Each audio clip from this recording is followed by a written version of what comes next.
Hey, what's up, everybody? Just got off a call with Ron Garrett, and he's going to be our first interview in the show and tell series for the 20 Mile March. I think you're going to absolutely love it. It goes on just a little bit over an hour, but the conversation's absolutely fantastic. I think you're going to love the way he thinks about problems, the way he thinks about people, the way he lets his actual personality show up in the work that he's doing. And in my opinion, it's his personality that makes his uh, certain style of business so approachable and believable. And honestly, it's why he's so successful today. So, perfect for you if you're looking to learn a little bit about SEO. That's the industry he was most recently in. But really, this is a conversation about mental frameworks and the way you approach problems and solutions. And I think that when when you listen to the way Ron sees problems, there's a lot to be taken and a lot to be learned.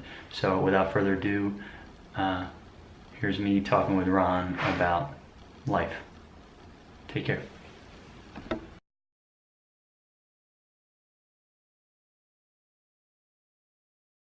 Rolling start, and Yep. I just want to kind of talk to you. So, uh, Cool.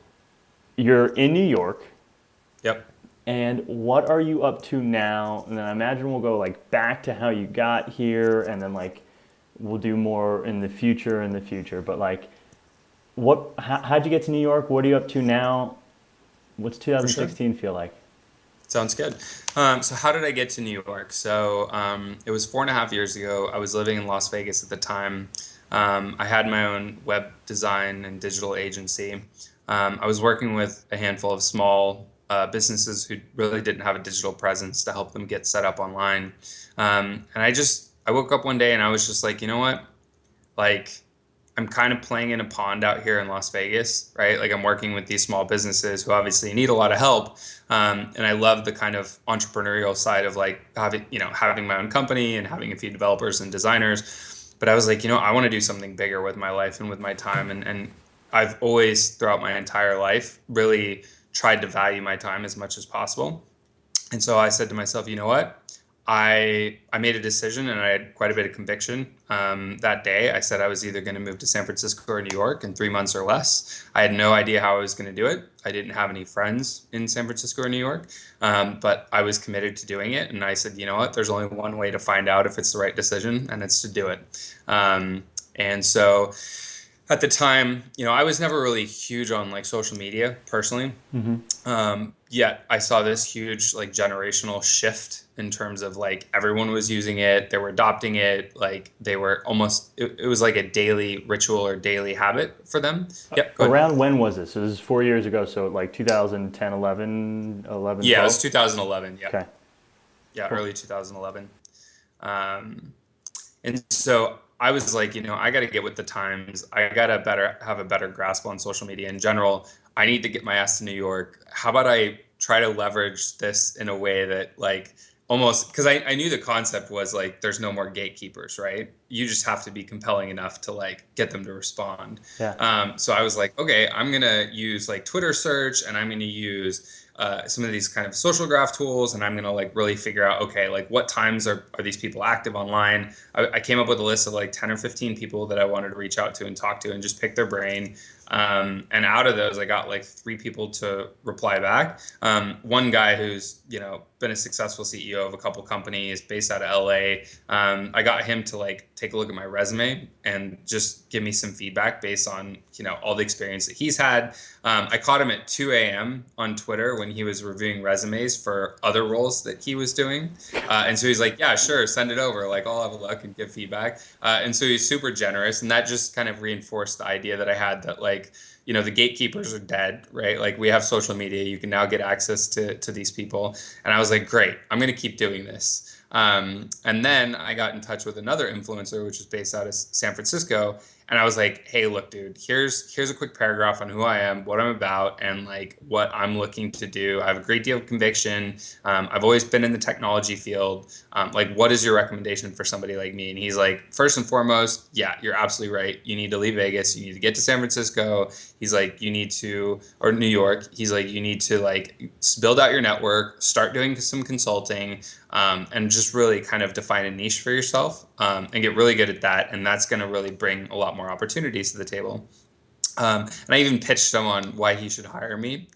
He didn't end up hiring me. He had a very small team of like 6 people. But interestingly enough, the job I ended up getting at, which was with Distilled, which is a digital marketing agency, does something very similar to what his company does. He's just more on the kind of analytics side. So if you've ever heard of like Kiss Metrics or a few of the, yeah. Um, so he was very generous with his time, and he said, hey, keep in touch and follow up. So either which way, the next day I was online and I saw a tweet from Rand Fishkin, which is the CEO of Moz, that Distilled, who I knew a bit about because I was active on the Moz community, was planning on opening up a New York office. And that was exactly like what I was looking for, because I had a very specific set of criteria. I was looking for a company that had an existing brand, that was already working with some Fortune 1000 companies, because I wanted quick access to those types of companies to see what it was like. I wanted them to be small enough and boutique enough to where I could come in and really bring a lot of my experience to the table and kind of quickly build influence and have impact on the company. And I wanted the office that I joined to be fairly new so that I could help mentor and coach and train all of my colleagues around me. And so it really kind of fit the bill. And I reached out, and at first I didn't get a response, but I knew that most people's HR processes are broken. And so I just kept persisting, and I did a little bit of kind of creative. Like, I phoned up one of the offices and I said very politely, I was like, hey, it's very nice to meet you. My name is Ron Garrett. I applied for this role, which was like a sales development role, a couple weeks back. Haven't heard back. I'd love to get in touch. It seems like a really exciting opportunity. And they routed me through a couple different people, and they were nice enough to connect me to the right people. And then when I spoke to the person that was hiring for the role, they said, hey, great, we're like bringing everybody out here to New York to interview. We're doing group interviews, and it's going to be a day-long event, and we're going to kind of figure out who the right people are for our company. And me being, super clever at the time and bootstrapped on a budget, I said, how about we do a Skype interview first? And if you think that I'm good and I'm qualified for the role, then we can talk about flying me out there. And so they were like, yep, that sounds great.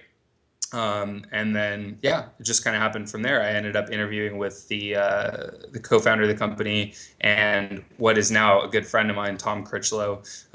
He was going to be the one coming out to open up the office. And to be honest with you, we spent the first 15, 20 minutes talking about the kind of typical interview questions, but I've always been the type of person to get past that as quickly as possible, almost start interviewing them a bit, start creating some dialogue, and then start talking about the things that we're all interested in, because companies ultimately want to work with people that they know and trust. And so for the last half of the interview, I was essentially talking about startup acquisitions and how Skype had just sold to Microsoft for some amazing amount of money, and how there's so much opportunity in New York. And so it just seemed like a good fit. And it was the next day that they made me an offer, and I flew out to New York. Okay, that's unbelievable, and thank you for being so thorough through that. I think that there's a lot of questions I personally have. Yep. And I tried to take notes so that I remember all the points that were man, that was gold. There was some gold. You had gold in there. Namely, I love Gatekeepers are dead. That's going to be a tweet or a post or something at some point. I love it. But I think nonchalantly, you passed over the fact that in Vegas, you were running a team and had a web development company. And so I have to, ask the question, where did that come from? When did you start it? How old? Why web development? How'd that work? Yeah, definitely. So I ran the company for about close to 2 years in Vegas. So the context behind that was I was working for an IT consulting firm at the time. And so we were a boutique firm. We had about 80 people total. We were primarily based out of Las Vegas. The CEO and founder of the company, brilliant guy, very, very smart, both on the kind of people side, the sales side, and also the engineering side. He was just truly a talented individual. And a lot of the people that I worked with were extremely talented. You're talking about people that had, 15, 20 years of, Cisco networking experience and really understood the kind of fabric of the internet and how it worked, and, could build servers and deploy really enterprise grade solutions. So like for hotels and casinos, is that like that? Yeah, yep, Okay. exactly. So the founder's brother was an architect or an engineer that actually built casinos. So he had a lot of relationships in Las Vegas, and between the two of them, they were able to strike up some pretty decent sized clients. So we worked with companies like Tropicana Entertainment. We worked with a lot of different gaming companies. We worked with medical facilities, law offices, things like that. Wow. Okay. And that was really the first kind of opportunity for me to take the kind of technical skills that I had learned when I was kind of geeking out and building my own computers since I was a kid, and tinkering and like breaking everything and then figuring out how to fix it again and actually get paid for my skills. And so I'd done that job for I was at the IT firm for probably about three and a half years. And I learned a ton. It was a great opportunity, great experience. Did you have technical work before the IT job? Were you college trained? How did you get placed there? Yeah, definitely. So the interesting thing about me is I never went to college. I am self-taught with everything. I like a little bit of pain in my growth, because I feel like that's the only way that you ever learn anything. Like if it's easy come, it's easy go. And so no, I didn't get the job because I was a college graduate and I had all these certifications. I essentially came in, I pitched myself, and I said, I'm willing to take a low-level position. So I've always had a mindset of, I'm happy to start in the mailroom and work my way up, because one, I'm going to quickly prove my value. Two, it means that I really understand the business from bottom up, which I think is super valuable when you're coming up within a company. And so, yeah, I essentially started off as like a small technician. Within the first 2 weeks, I proved that I could be a field tech. They started sending me out to clients. I actually negotiated with the consultant that was supposed to be training me. I was like, look, you're good at what you do. I can figure this shit out. Why don't we just you tackle half the clients, I'll tackle half the clients, and we'll go home at lunch. And so he was like, that sounds amazing. So after a couple of days of us like doing client work together, I'd proven to him that like I could pick this stuff up and I could figure it out and I can get it done. And I was also really good on the client side, so I made the clients feel great, and he introduced me to all the clients. Oh, wow. And so, yeah, so that was my start into becoming more of kind of a field IT tech. And this is like 18-year-old savvy Ron, or like 22-year-old savvy Ron? So this is like 22. 22-year-old savvy Ron, who just like somehow or another just always been a scrappy, know what the other person wants, put that on the table, and then figure out how to build it type. That's pretty much it, man. Just try to be resilient. And Where do you think you learned that from? So I was very fortunate. I think when I was like 17, 18, like I met a friend of mine who's still one of my best friends, was a very close mentor to me. Like he really saw a tremendous amount of potential in me. And so, growing up in a small town in Southern California, I didn't really believe in myself all that much, I'll be honest with you. I was just kind of geeking out with my friends and having fun and, working a small gig at the time. And he was like, no, like, I think that you have a lot of potential. I think if you just sit here in your kind of hometown and just coast, right, like most people end up doing, like, you're going to end up regretting it. And I think you should push yourself, and I think you should try new things, and I think you should go outside your bubble and move and just essentially like see what the real world is like. And so that was a really good foothold for me to start believing in myself a little bit more and experiment with different things and take more risks. And so that was super valuable. And then I would say the other thing is, like, once I started to believe in myself, like I truly became a bit ambitious. Like I wanted to, because the whole deal was I didn't know what I wanted to do with my life, right? Mm-hmm. Like they always ask you that question when you're young. It's like, what do you want to do when you get older? What do you want to do with your life? And it's like, look, old man, the world has changed. Like you may work like 3 or 4 different careers in your lifetime. I don't know what I want to do. So I said, at a minimum, I need to be a bit assertive, and I need to throw myself in the deep end, and I need to learn as much as possible. And so I've just always had that kind of go-get-it mentality that it's like, I don't know exactly what it looks like. I don't know exactly what I'm going to enjoy or what I'm going to get super good at, but I know that I'm going to give it my all. And so I've always had that mentality, and that's always given me access to new opportunities. So. Did anyone model that for you, or just that one like mentor who kind of who challenged you to get outside of hometown? So he didn't model the method to getting it done. He really helped me understand the mechanics of business and the psychology of people. Got it. So we would have a lot of chats around like why people do certain things the way that they do, why certain things end up happening and leading to success in business, why other things don't. And so he had quite a bit of experience both in coaching people and just being in business in general. And he was just extremely savvy when it came to, like, his emotional intelligence was very high. And so he just really understood what made people tick. And so for me, that was super valuable because, even fast forward to today, I attribute a lot of my success down to my soft skills rather than my hard skills. So, which, I could vouch for. You got soft skills for days and days. A lot of training though too, right? It's like you have this hypothesis, you see how it works, you figure it out, and you get feedback. Awesome. So then I feel like that gives me some context as to pre-jump. I think to then go from the IT company to your own company, another point that you made that I want to highlight is like, you said, I've always been very focused on how I value my time, and I'm wondering how are you valuing time? Like, can you teach me how you break it down? Yeah, I mean, look, I think it was somebody else that says this. I can't remember who off the top of my head, but it's like the most successful people in life are always driven by fear and opportunity. Like, it's always the two together, and they're pushing and pulling in lots of different ways. And so I think it's always, for me, I just have that sense of urgency that it's like every day that I spend doing the same thing, I'm not making progress, right? If I'm not learning something new, if I'm not trying something new, believe it or not, if I'm not failing at something, right, I'm doing it wrong, because you learn way more from your failures, and it's painful and it's hard, and I'm a bit risk averse at times. And so to put myself through that kind of pain is challenging, which is why I've always tried to put myself in an environment where I will take risks and I will try painful things. And that's always been the thing that's helped me grow the most. Awesome.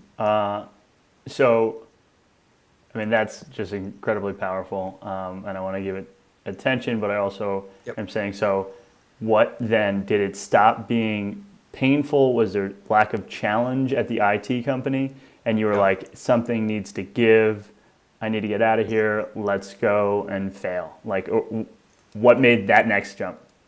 Yeah, definitely. So I always use the analogy of ladders, right? So like I started a company, right, and I started a particular role, and that company may offer me a set of ladders that I can climb up.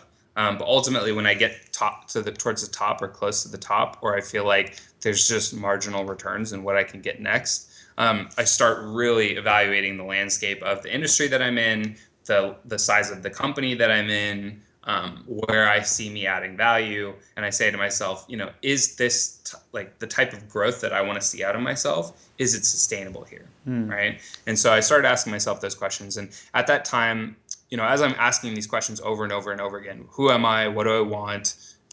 Where can I add the most value? Like, is this exciting for me? I try to expose myself to lots of different thoughts and ideas. So at the time I was reading a lot. I was watching a ton of interviews at the time. So I got really into watching interviews of CEOs, executives, boards, VCs, angel investors, and really in-depth interviews. So I always like to watch video interviews because you can kind of look through their eyes and tell when they're bullshitting or not. And you can tell when they're being genuine, and you can tell when the experience was truly painful for them. And you just get that kind of extra layer of information. Totally. And so because I was spending a lot of time looking at this while reevaluating, hey, does it make sense for me to stay at this company much longer? Because I had already worked my way up the ladder quite a bit at the company. There were a couple of trends that I was seeing. So first of all, I was taking a look at Amazon Web Services, which was the kind of hosting platform, was coming out in a very big way.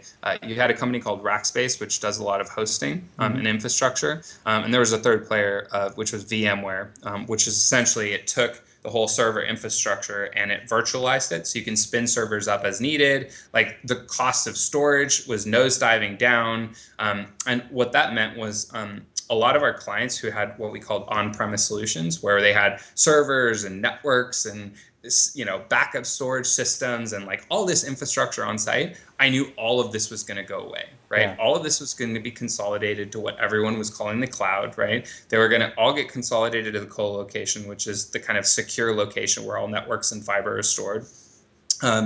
And that was going to go away. And so essentially the service layer was going to get consolidated as well. So I knew that if we couldn't be a player in the co-location kind of virtualization space, that essentially like we were going to get commoditized and the margins were going to get squeezed. And I was like, that's not going to be very fun for me. And in addition to that, I was taking a look at this new model of, wait, so you're telling me that people will give you millions of dollars to start a technology company, and if you fail, they will ask you what you've learned, and they will most likely give you more money to start a different company? I was like, what else could you do in this life that would possibly compare? I was like, I can't make enough money to go just start a big business like that and just go recruit a bunch of people. So I was like, I need to be in this, like whatever this tech startup thing is, like this is where I need to end up. Plus they have like great cultures, they value their people, they work incredibly hard. It looked like the people were a lot more like me, where they were constantly like evaluating like what they should be doing and where they should be creating value. I was like, this is like the mecca, like I need to end up doing this startup stuff. And so for me, that was really the impetus to get out of IT consulting and start my web development design company. It was truly because I knew that, if I were to move to New York or San Francisco at that time, like I would be starting in a very, very low position, right? Trying to either build up my skills on development or design or like some element of digital that I just didn't have the experience in. So I knew that I had always taught myself what I needed to know. I started a company to teach myself about the web. Wow. So I used my sales skills during my lunch breaks at the IT company. I would change clothes and I would go out and I would pitch businesses on what my services were. This was before I had a business set up. This is even before I had cards. And I'd get my friends and they would all refer me to businesses that needed help with digital. And then I would do a bunch of research on their business. I found out about this program called TechSmith Snagit, which would allow me to like take screenshots. Yeah. I then that figured existed out back then? Snagit? I think so. Yeah. Wow. It was a long time ago. There's some sort of screen share application. Yeah. And I would essentially take screenshots of a bunch of things and I would put together my thought process on what it meant to be in the digital age for these businesses and for these CEOs. And I would put it into a PDF and I would go and present. And this is when I had no idea what I was doing. I was just like, yeah, this looks right. Yeah. And so I went and presented. And so the second CEO that I pitched to, I gave him my spiel. I was like, hey, this is my company. Even though I didn't have a company at the time, this is what we do. This is where I think the opportunities lie for you as a business. This is what I think the process looks like that we need to go through. And this is what I think the outputs look like. Literally, so I pitched him for $10,000, not knowing. I was just like, sure, that sounds like a round number. Yeah. And he was like, done. And I was like, great, we take 20% up front. He wrote me a check for all $10,000 that day. So wait. So in my mind, I'm imagining you walked up to some like lawn care place. What kind of company are you walking into to pitch? No, it was a pretty sizable sealants company. So they worked. They were essentially a distributor for all different types of like sealants, and it was essentially what do you call it? It was just essentially supplies for construction teams. Yeah. And yeah, they had quite a bit of success and they owned a pretty large share of the market, but they just didn't have any digital presence. And the founder was really smart and savvy and switched on. And he was like, "You're absolutely right. We need to fix this. We need something done." So lessons from this sales experience. Would you do it the same? Was that the perfect like first close that you needed? How did it change over time? Because a lot of it sounded really good. Like you said, here's the opportunities. You talked about the future. Here's what I see happening on the back end. You make it less about how the sausage is made and more about like, here's what the sausage is going to taste like. I dig it. Right. How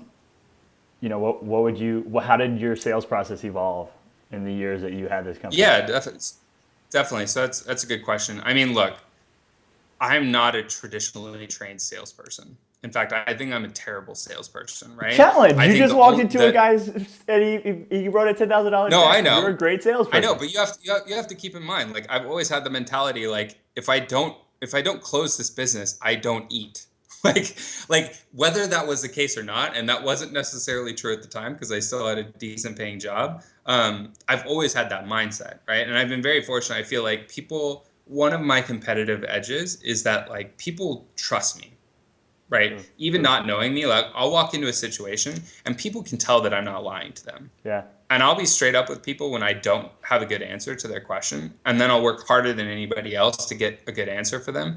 But, I come in with a lot of passion. I come in with a lot of conviction. I try to kind of build some scaffolding around my thought process. So it's like, okay, this is my logic. This is how I think about this. This is the steps that we would take. This is what the outputs would be. This is why you can trust me. This is how we're going to get it done. This is how we're going to create transparency around this. This is how I'm going to be accountable. I just thought about like what are all the failure modes that business owners go through when they're dealing with somebody that's trying to build a website for them, right? Mm-hmm. Not responsive, not very trustworthy. So I built in meetings where I'd be on site with them every single week to talk about their business and go through different ideas, right? I gave them my personal cell phone. I said, if you ever need me, you give me a call. And then I built up that trust over time.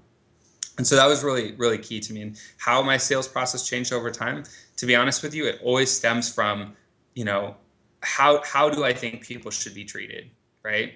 Honest, ethical, straightforward, like come in with the room with some passion, some conviction, right? And try to speak intelligently about what they care about, right? And show you how you can help them solve a problem. So I want to do something only because that like flipped a switch to a conversation you and I have had personally, and then maybe we'll go and we'll fill in the pieces how to get there. I remember you talking about being in a boardroom with like a major maybe telecom company or something, and you had this like, the sales team had built out a proposal, this big PowerPoint presentation, and then at some point you were like, this isn't how I sell, we got to stop. Can you tell that story? So you make it sound way sexier than it actually is. Because it is sexy. So this was when I was at the IT consulting company. So even though I started off as a field engineer, about halfway through, I realized that my value add was greatest when I was making the CEOs of these companies that we were building IT solutions for extremely clear on what we were doing and almost like captured their attention away from what the team, when the team deployed the solution, kind of got them off their back. So I was doing everything that I could to make it super simple for our IT consultants to go out and deploy solutions. And I would kind of just keep everybody busy and happy on the side at the companies that were buying these solutions for us. And what I realized is I was spending half of my time doing the IT consulting, and I was spending half of my time doing like account management, right? Because I knew that I was good with people. And so I remember one day I phoned up the CEO of the company. He was a very busy guy. And I was like, hey, I want to try something new. And he's like, what are you talking about? I was like, I want to try something new. He's like, I'm busy. I was like, make time. I'll take 15 minutes of your time. He's like, fine, you can come over. And it was like Friday. He was like, fine, I have an hour on Sunday, but I'm going to need to work on a bunch of other stuff. Why don't you come to my house and let me know what you want to do? And I already built up enough trust with him. I was like, hey, look, I see like I'm enjoying the IT side of things, but I see that I'm adding way more value on this side. Like we have extremely talented engineers. And I said, no matter how hard I try, no matter how hard I work, I'm never going to be as good as them. Like these people are talented at what they do.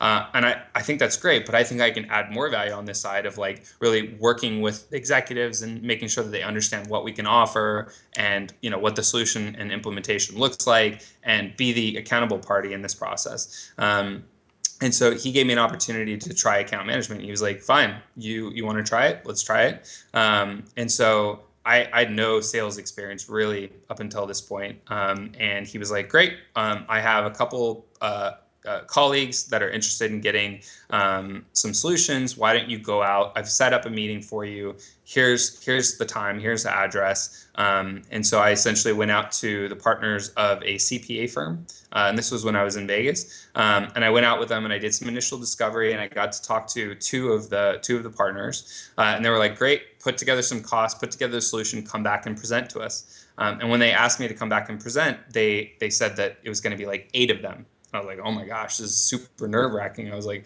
I've never done this before. Like, they're going to think I'm a complete failure. Like, and I was like, okay, I'm just going to take my methodology of like, be honest, be direct, like try to, make sure that they're clear on what we can offer. And as I was going through the process, I was looking at all of these examples online of like how people sell.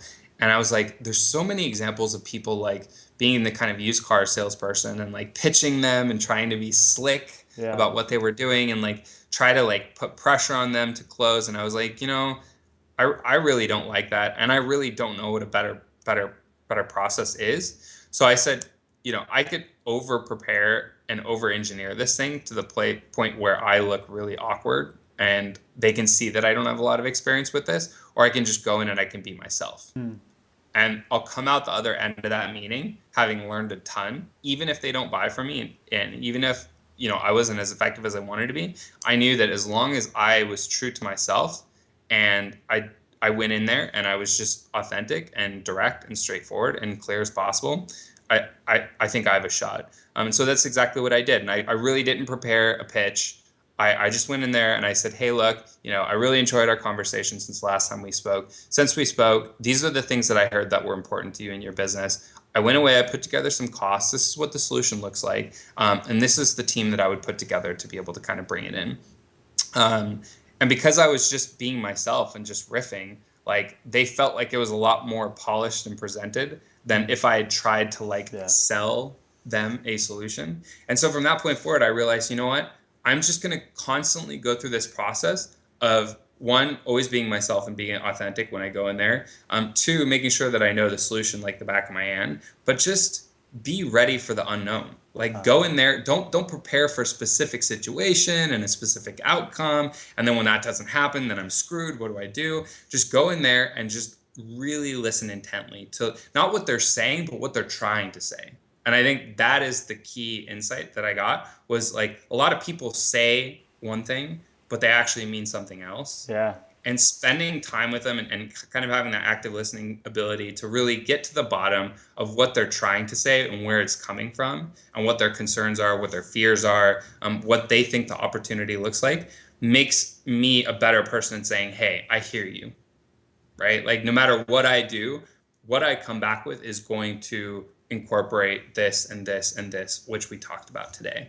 And I think at that point, I realized, I was just much better at listening than I think most people were, because again, most salespeople are trying to like close the deal and shove things down people's throat. And I was just like, I don't want you to get in over your head and spend a ton of money on something that you end up having buyer's remorse for. And then you come back to me and say, WTF. Yeah. So that's essentially how I got started in the whole. So like, I'm sorry, man. I don't understand how young 22-year-old, 24-year-old Ron is so wise.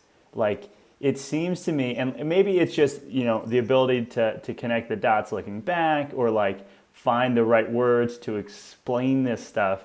But like, I can imagine, without knowing you, just being like, this guy is acting like he's got it all figured out. Like, it had to be scary. Like, there's, and it seems like there were frameworks or logic for everything. And I'm going to go so far as to say the average person, like, at least isn't aware of their mental frameworks. So, like, were you doing things, like, were you journaling at night? Were you spending a lot of time actually in thought? Like, what makes you able to self-teach and, like, and show up into these situations and kind of like knock it out of the park with no record of it? So again, I'm going to reiterate. I make it sound fancy and like I knew what I was doing now. I didn't at the time, right? I was awkward, right? I was new at this. People could sense that I was nervous. I didn't always have great answers for the questions that people were asking. Like all of the, like, if anything, I actually want like, normal people who go through this, who struggle, to relate to me, because I went through that, right? I think the thing that makes me different, so a couple things, right? I was watching all these interviews and there was one common thread. It's that at the end of the day, if you want to be successful, you need to know how to tell your story. You need to own your narrative, right? And sure, it's easier for me to tell my narrative and have this story now, but this is like the 1,000th time that I've said this. So imagine all of the unrehearsed ugly versions of me being like, and I flopped and I failed and I was so nervous and I tripped and this was horrible. Like essentially, like I've just had time to look back and polish it and really figure it out and tell it over and over and over again, to the point where everybody's like, wow, it sounds amazing.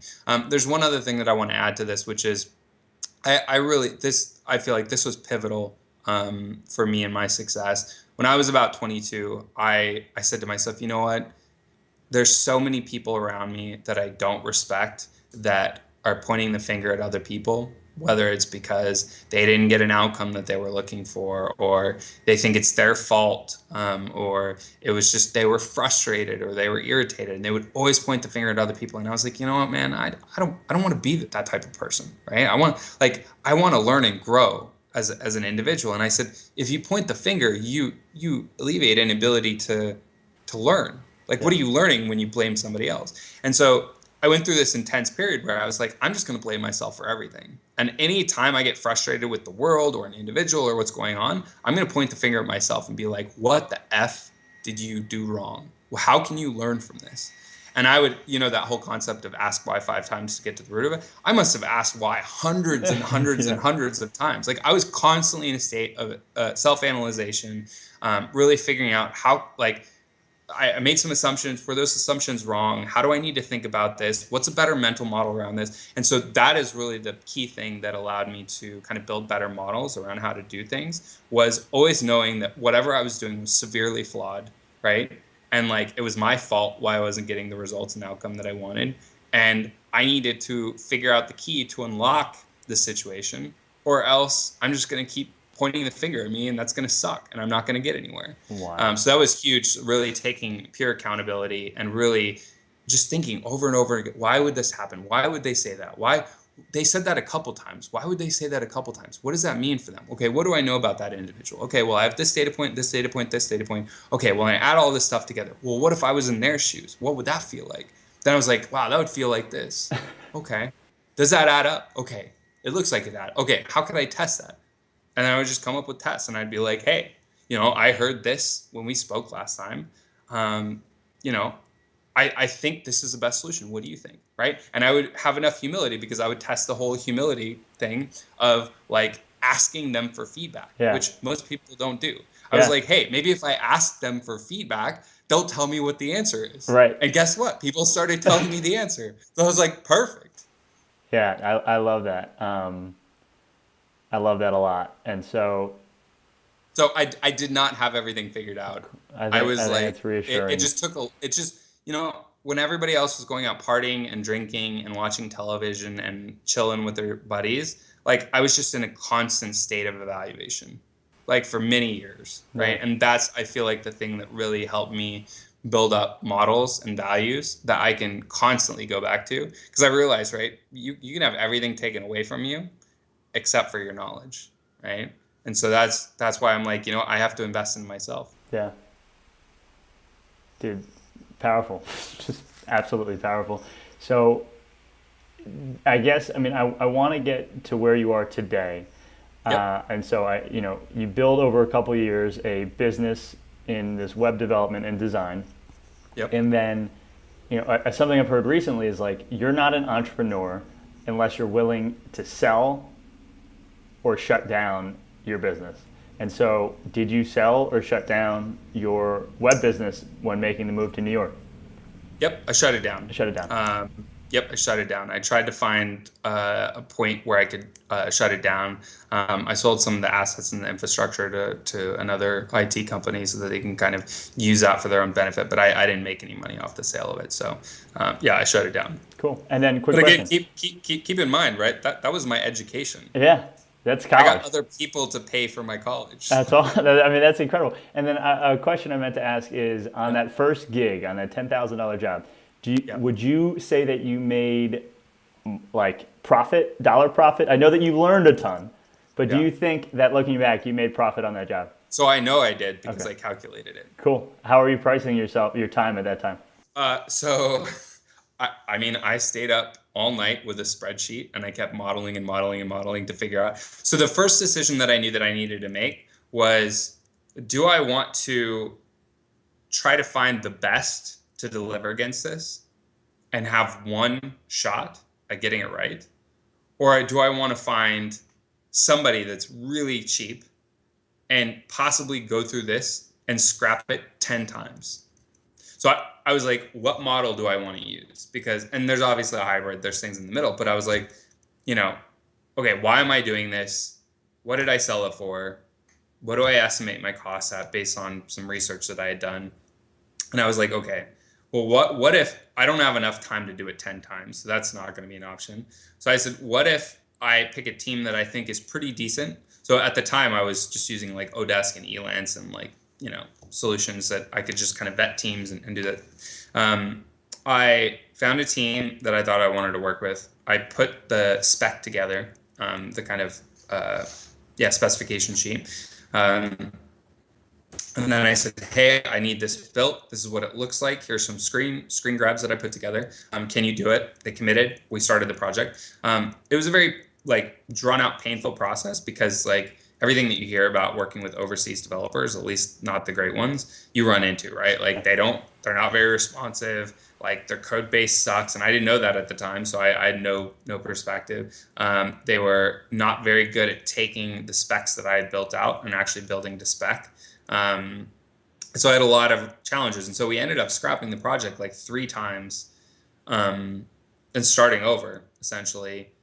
And it was the 4th time that we picked somebody that had more experience and we tested, could evaluate our spec and build something small to spec. So we had kind of figured out that part of the process is as part of hiring them, let's see if they can build something to spec at a small scale so that we don't run into that problem when we're building out this bigger site. And it was still painful, but we got through it and we ended up shipping it on time. And I think, I had a really healthy margin on the project just because I think my costs in total were, and this was not including my time. Now that I can factor my time and everything else, not including my time, just hard costs, it was around $2,800. That's a hustle play. That's very, very smart. And what sounds to me is the smartest part is that you gave yourself time, you gave yourself runway. And that's an issue I personally come up with a lot where it's that we can get that done in probably 4 weeks, or whatever. Right. And it never takes as little time as you expect. And I gave myself 3 months. Wow. Yeah. That young Ron was a wise man. So where is Ron today? I know that you're wiser yet. So you shut it down. Yep. Now talk to me, how do you value your time and what kind of moves have you been making in the last couple of years? Yep, definitely. So moved to New York, opened up a brand new office for Distilled, which is a digital marketing agency. I was in a sales, consultative sales role. We didn't really have a brand presence on the East Coast as much. I kind of tapped into our existing network, started getting some introductions to a few companies. I was going to meetups constantly, trying to kind of build my network out here.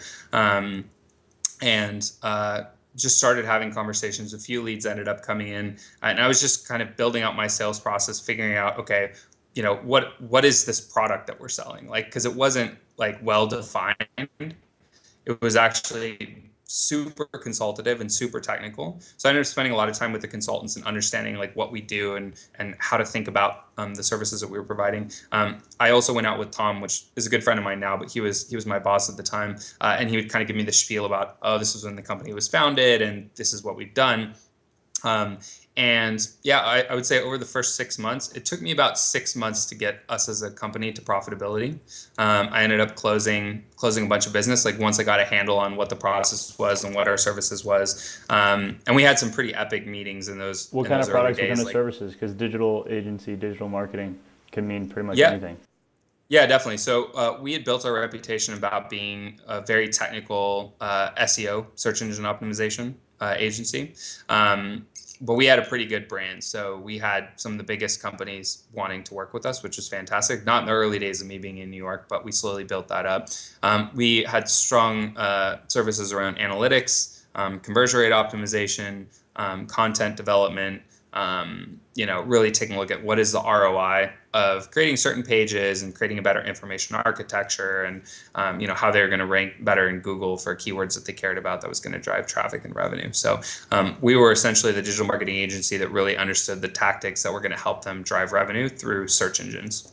Perfect. And I'm going to pause your story now and step like one plane to the side or forward and say, okay, so working with some of the biggest companies in the world on their search engine optimization, information architecture, what do you have to tell me, and let's say people like me, who hear about SEO and its importance and hear about building things and using Yoast in your WordPress plugin? Like, what is the takeaway? Is it even something I should concern myself with competing in?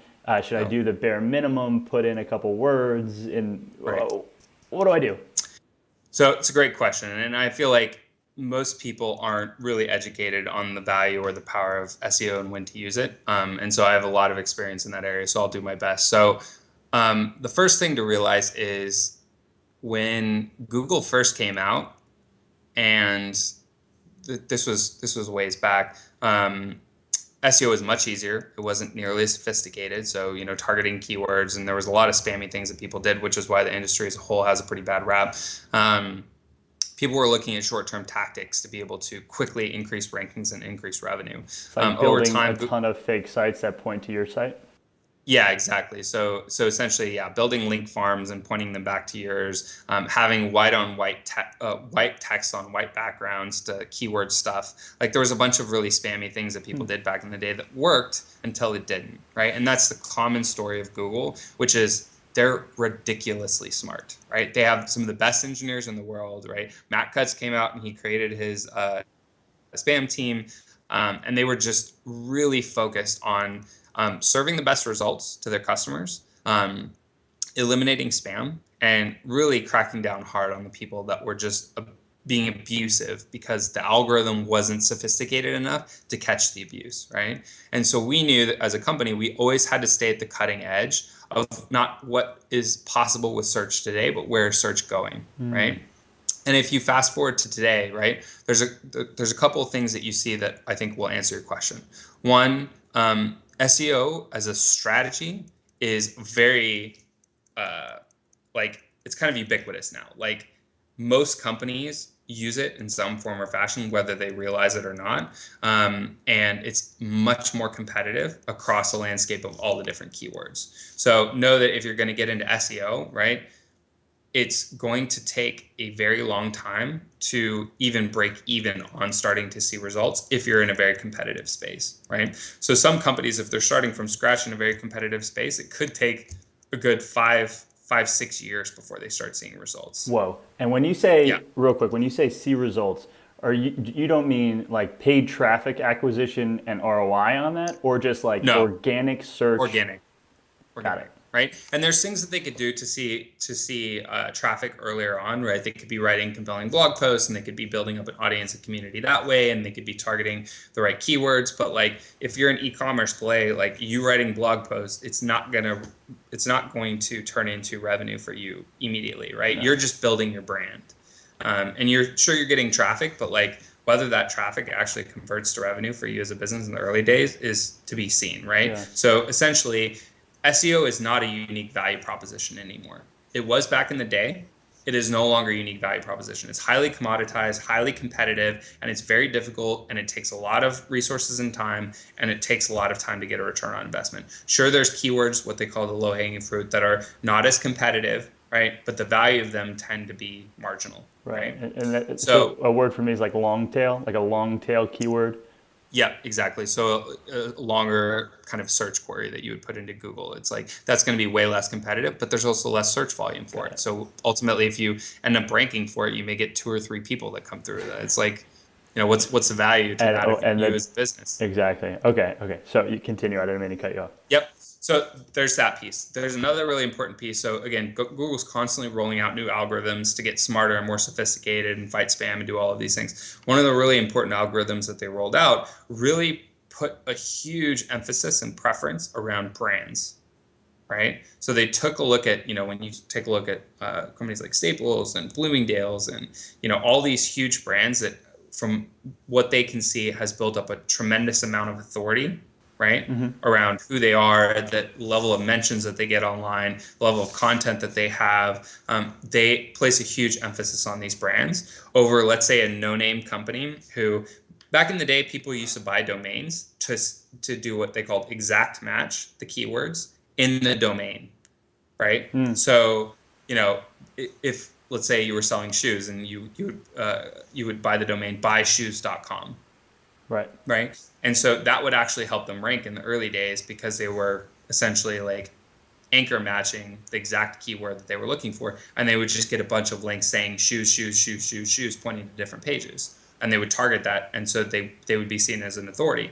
Now that's no longer how Google really looks at these things. You still need to keyword target on landing pages that are really relevant. But like if you don't have a very strong domain authority, which there's no real clear insight as to what it makes up domain authority, but it's a combination of links, it's a combination of mentions, it's a combination of having the appropriate page, targeting the appropriate keyword, having rich content surrounding that, having people share that. Like there's all of these different types of metrics. So my answer is, for most businesses, SEO should not be the first thing that you get into as a channel. But for every real business that's already making money and already out there and already trying to establish a brand, if you overlook SEO as a channel, that's not smart, because you can get a lot of value out of it if you've already established yourself as a brand online, if you already have high quality, unique content, if you have a great product and you feel like you're best in class. Like, you should be taking the time to make sure that it's easy for Google to crawl the information architecture of your site. You make sure that you're properly targeting keywords on these specific pages that actually should rank for them. And when you type in that keyword and you go and look in Google, you clearly have the best result. Like you can't just SEO your way to the top. You should have the best result in terms of content, user experience, clear to call to action. And so does that mean, and I don't want to, but I do want to go into it. So like 2 things come to mind, 2 immediate questions is like, then I wouldn't want to name a business like Red Door, because I imagine there's a billion things on the internet that have the words Red Door. And that just means that I'm fighting an uphill battle to begin with. Or is that less important? I think it's less important because ultimately you have to build a real business and a real brand first. Got it. Right? Like, so there's less to do with someone like going to Google and saying like, what were they called again? Oh, I think it's Red Door, and not being able to find them. Right. It's more about like, if you have a presence, eventually they'll come. Like, right, because think about it this way. Let's say you build a business around Red Door, and it becomes, you're getting publicized in all the major columns. You got some TV press. You have bloggers of certain niches mentioning you. You have a really great product. Like you're just, social media is buzzing. Things are going well. Like, the value of what you're producing as a identified brand supersedes any Joe Schmo who's building a Red Door. Yeah, or took a picture of a Red Door. Right, exactly. Okay. So it's like, and they have a sophisticated enough algorithm to take a look at that and being like, no, like this red door is highly correlated to all of these other things. Yeah. And so we know and we can interpret when somebody types in red door that they could mean this, which is why another perfect example, one of the interview questions that I used to ask people when I would interview them is, if you were to type in the word frozen into Google, what do you think the search result would be and why? Oh, man. Because at the end of the day, right, it could be different things. Yeah. I guess it does depend on the day. So interesting. So I'm imagining Disney. I go Disney. Yeah, fast forward to the answer, right? Like Disney built a brand around it. It has a super strong entity. Like they have a ton of publicity around it. Like it's become an entity associated with other things. And so Google has a lot of ways that they can take a look at your cache and what you've searched before. They can take a look at like other data points, but ultimately be able to correlate back to they most likely mean this. Yeah. With statistics. I'm saying barring some sort of crazy winter storm where it would like populate Twitter results, I'm imagining Disney. That would have been my answer. But that would be temporary and they would be fleeting and then it would go away. Right. So cool. That's a great question. Okay, and then the last thing on this search engine, and then could I maybe steal you for a couple more minutes? Yeah. Is that all right? You have a little bit of time? Yeah, go for it. Then I've also been told that it is important on pages, and I use WordPress. I recommend WordPress for people that are trying to build like an audience business, less product, less whatever, but information, WordPress. To use tags or like actual header versus just like making the font size bigger, and Google can analyze that. So when you say content rich, that's what you mean? Like tell Google what's happening on the page? Yep. So I think what you're talking about is kind of like the meta tags and the meta structure of the page. And so that's really valuable to Google because it helps their robots more efficiently pull in the information and understand the structure of the page and interpret the structure of the page, right? So you're exactly right. Like if you're doing H1 tags and H2 tags, and then you have the body of the content, and then you're using images and you're clearly like identifying the image based on the keyword that you think properly represents it, and you are talking enough about the subject matter on that page and the content, like Google is going to be able to more efficiently interpret that page and give that result back to Google and then figure out where it should rank in the mix. Okay. And so think about it this way. Googlebot is lazy, right? The less work that you give it, the better it likes it and the more it's going to try to consume it. That doesn't necessarily mean that you're going to rank better off that one factor because the meta information of the page is such a small factor. But in terms of being indexed and being crawled and that page being served up, it makes it easier for it to properly identify what the purpose of that page is and confuse Google less. Got it. Awesome. I can see this being very helpful to future me when I come back and listen. And to anyone else who's kind of tiptoeing around SEO, knows it's important but doesn't get why. Yeah. So thank you. Yeah. And there's plenty of resources. I really encourage you, look at the resources on Moz. They have a huge community around it, tons of free content, which is fantastic. A lot of my colleagues, which are truly amazing at this, give all the answers away. Like they really give all the insights. They're building tools. They're really, so Moz Distilled, there's a few other sites. Sear Interactive puts out great content. Built Visible creates a bunch of great content. So I would check those sites out. Thank you. All right. So you're killing it with a big business that works with bigger businesses in New York. It seems like you're running the office. Is that true? Yeah. So started off doing sales. My boss went to go work for Google's Creative Lab. I got an opportunity to move in to kind of lead the office. I was already kind of doing the job, to be honest with you, because I was spending so much time mentoring and consulting with the other consultants that, when they took a look at what I had done in my previous experience, kind of starting my own companies, they were like, hey, this looks like a good fit in terms of leading the office. We then went through a reorg as a company where we changed infrastructure and we essentially assigned VPs to each office, which would be almost like a general manager. So I then became responsible for talent acquisition. So I was focused on hiring. I was focused on doing a lot of the kind of account management with the bigger accounts. I was selling a lot of projects. So I was essentially responsible for my own P&L. So I did that for a couple of years, and it was really fantastic run. In fact, I like that kind of hybrid and that mix of responsibilities of being able to do hiring, be responsible for revenue, do all these things. But again, going back to earlier in my story, I wanted to get into working with startups. Like that was really exciting for me. And that's something that's always kind of been in the back of my mind. And I looked at Distilled ultimately as a stepping stone for me to learn more about digital marketing, but also just to get to New York, right? I ended up staying longer because they're extremely nice people, very smart, very down to earth.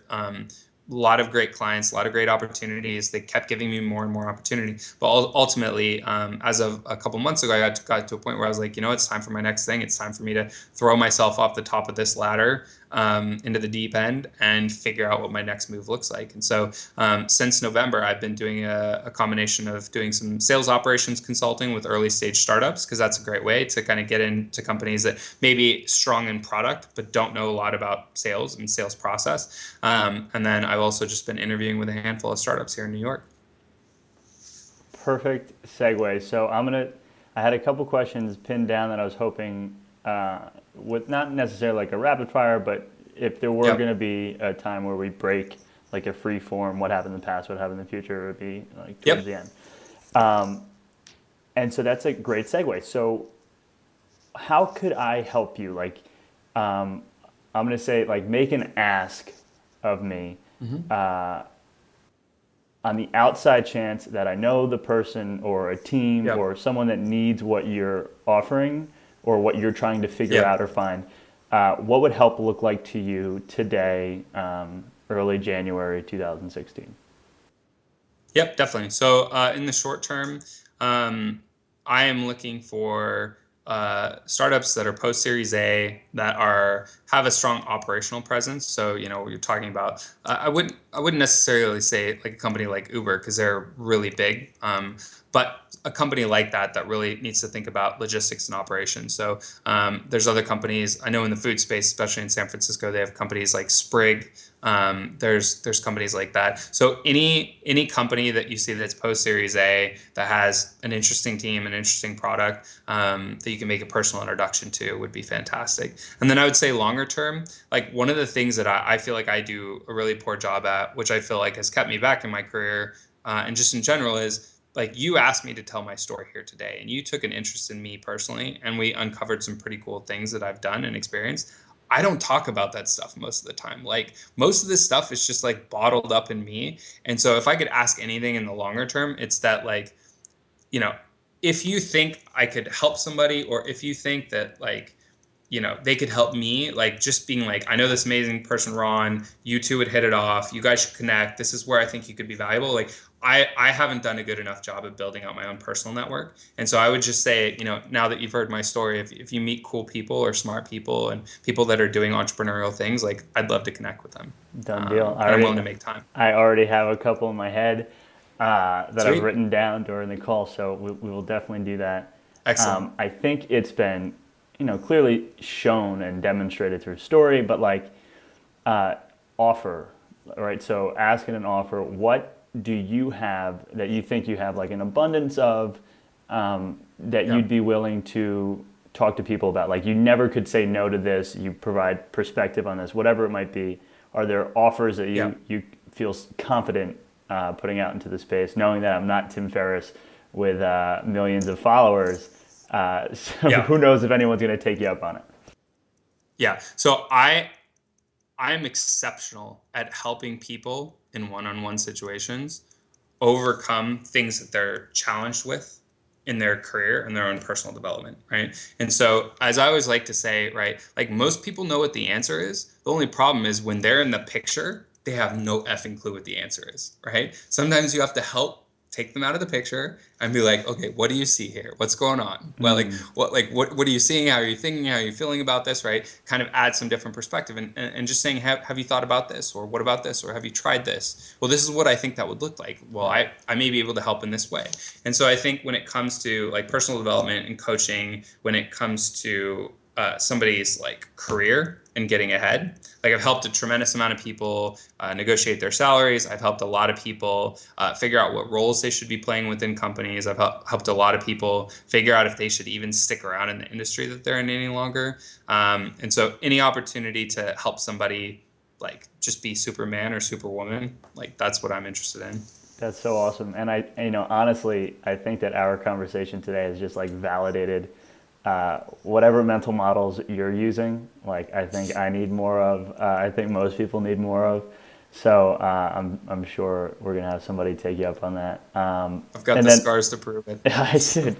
I think that's what happens. Like when you take the bumpers off, right, and you're starting to play, in the real world. I think if you don't have scars, if you don't have the bruises, like what were you doing? I don't know.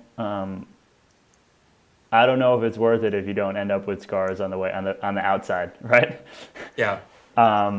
So I thank you for sharing the story. I guess the last couple of questions are just what books? I know that, or interviews. I know you talk about watching these video interviews. Like, hit me with some resources that have totally blown your perspective up or change your world. Yeah, definitely. So one of the guys in the investing space that I really like, and before he got into investing, he was like a true operator. He was one of the early employees at Google, and I think he lost millions of dollars in the market, which is why he had to like figure out how to make it back up, because he was just completely screwed himself, and has now gone on to be one of the best returning angel investors, I think, in the world. So his name is Chris Sacca. Yeah. And the thing that I love about him is he's like not ego led at all, right? Super down to earth, super chill, doesn't take himself too seriously, doesn't claim to have all the answers, but is not afraid to talk straight and tell you what he thinks, even if it's controversial, right? And then just to give you one example, there's one thing that he said that, and I was talking to a friend of mine about this the other day, that I think has been really valuable, right? So you're going through your career, you have all these challenges and obstacles and all of these things, right? And you want to think that you can be kind of open and vulnerable with everybody, but the reality is, right, like sometimes you have to be strong, right? And then there's a certain select people that you can go to and kind of open up to and express some of the challenges that you're having. But even though you may not be able to kind of open up and be vulnerable with everybody, one thing that he says that is extremely valuable is never be afraid to say, I don't know how to do that. Or I don't know how to solve that problem. Do you have any ideas? Right? Most people think of that as like, showing weakness. But honestly, that is one clear example where it shows strength, right? And most of the time, you're going to find people are going to come out of the woodworks and have great ideas and help you overcome it. And you'll feel like you did that as a team, and you'll have learned a tremendous amount in that process. And so that's just one kind of anecdote of him saying how never think that saying that you don't know how to do something or you don't know how to solve a problem is a sign of weakness. It's a sign of strength, and it will help you in your career along the way. So that's just one anecdote. In terms of books, so I've read all the kind of classic books that I think a lot of startup people like the 5 Steps to the Epiphany, Lean Startup. Kind of gives a lot of good frameworks in terms of how to think about building companies. One book that I like quite a bit that I don't think everybody's read is called Crucial Conversations. And so one of the most challenging things for me, and I've gotten better at it, but growing up as a kid, like people who are really brash and like loud and super opinionated, like I just couldn't deal with. Like I know a lot of people feel that way, but as you start to kind of grow up in a company and you start to take on more executive roles, like you're going to run across type A personalities. You're going to run across people who are very opinionated, and you need to know how to come into a conversation with people with those types of personalities, and even introverts on the flip side, right? And be able to have the most constructive conversation possible, right? And so I think what that conversation really taught me is how to be able to kind of be a catalyst to pull out the most important pieces of information when you're making a decision from all perspectives and all parties, and then ultimately be able to make a decision based off the information rather than a group of people that may be emotionally charged or may not feel comfortable grasping their opinion. If you can create a process around collecting that information and making strong decisions, that's super valuable. The other part of the book really helped me with some of the hard conversations when you're running companies, which is like I've had to lay people off. I've had to give people direct feedback, negative feedback, which I think most people are like, I don't like giving people negative feedback. But giving feedback is some of the most valuable things that you can do with your colleagues and your peers, because it gives them insight into where they could be doing a better job. And it gives them an opportunity to change. And while they may not take it, some people take it really well, some people don't take it well at all, but it really gave me kind of communication framework to be able to have those really heavy hitting conversations in a constructive way. And it's helped me out a bunch. So. Awesome. And then my last question, and I don't really love the buzzword of, leadership, but how do you feel about like a Machiavellian type hard ass leader? Does that motivate you? Is that like, it seems like you're super soft skills, super like intentional, super, but when building a big and successful business, how do you toe the line between leadership styles? Yeah, well, I mean, first and foremost, right? Like, I think success. First of all, you need to define what success means, right? Second of all, going back to my original point when I was learning to sell, and I've never forgot this: be yourself, be authentic, right? If you try to build this whole imposter syndrome and try to act like other people in the process of you trying to become a strong leader, like, people are smart, they'll see through it. It's not going to work. It's not going to be sustainable, and it's not going to be fun for you. So you have to be authentic to yourself, which means you're ultimately going to have more fun. Where there's gaps in your leadership ability, right?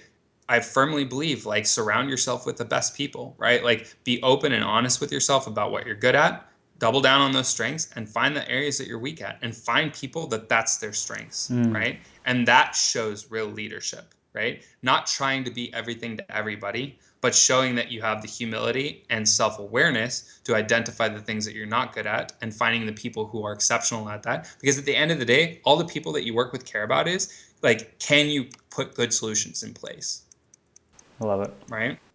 And then at the end of the day, like, I think a really important key aspect to good leadership is you have to create an environment where people can be honest and authentic, right? And have a little bit of fun. Like, if it's an unsafe environment, or people are constantly feeling like their jobs are being threatened, or they don't feel like they can openly give feedback even to their boss, which a lot of companies don't, I think you're setting yourself up for failure, because what you end up doing is, you as a management team or you as an executive team end up building a company in a vacuum.